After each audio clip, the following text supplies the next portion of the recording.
welcome to the latest edition of Cappuccino Communication. It's been said 1,000 times, but it remains true for all that an ounce of example is worth more than a ton of words. The philosopher Albert Schweitzer even went so far as to say that example is not just the main thing that influences people, it's the only thing. The story is told that during a holiday trip, a coach driver stopped midway on the journey so that the passengers could have a break. As he pulled into the parking area, everyone noticed that there was a cafe at either end. He stepped out of the cab with these words: "Company policy forbids me to recommend one of these restaurants above the other. If anyone needs to contact me in the next hour, I'll be at the one on the left." Well, no prizes then for guessing which establishment got the most of the subsequent business. Being an example is not just something that a leader can choose to be. He or she is an example, for good or bad, by virtue of their position. That's why the scripture says that we should think twice about entering a leadership or teaching role within the church, for we who teach others will be judged more strictly. People look to leaders in a multitude of different ways, and not just when they're on duty. Far from being a threatening thing, that aspect of leadership has significant advantages. The qualities that a youth leader, for example, would like to see evident in his young people that he leads is sometimes best taught when he's just suffered good-naturedly a heavy tackle on the football field.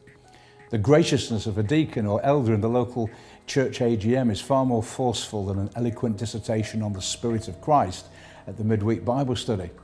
We speak more forcibly by our actions than we do with our words. That the Christian leader is a disciple of Jesus is a concept that we can all embrace readily. To say, as the Apostle Paul did, "Be followers of me, even as I also am of Jesus Christ," is something that's far more demanding. To say that we should all follow the ideal is one thing. To say, "Follow me as I follow the ideal," is quite another. There's nothing clinical about the way that Jesus discipled his followers. They learned from him by his actions in everyday life, not just in a stuffy classroom setting. And when Jesus chose the 12, he did so, the Gospels record, that they might be with him. What a remarkable choice of words. Important though doctrine is, it's significant that when the enemies of the gospel identified Peter and John, they did not do so just on the basis of what they were saying. Rather, it's recorded, they took knowledge of them that they had been with Jesus. Now, in that context, it meant no more than that they had been seen together. Today, there's no greater sense of example for the Christian leader than one who has evidently spent time in the presence of God.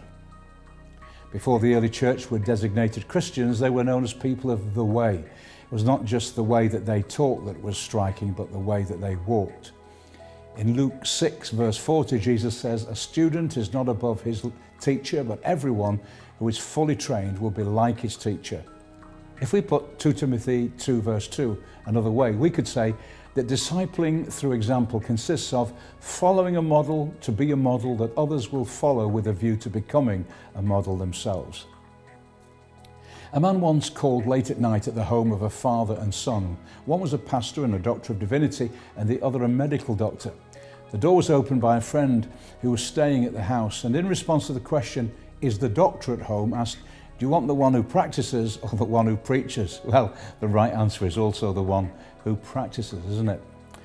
The Bible tells us that David, the giant killer, had a number of men in his army that were giant killers too. That was no coincidence.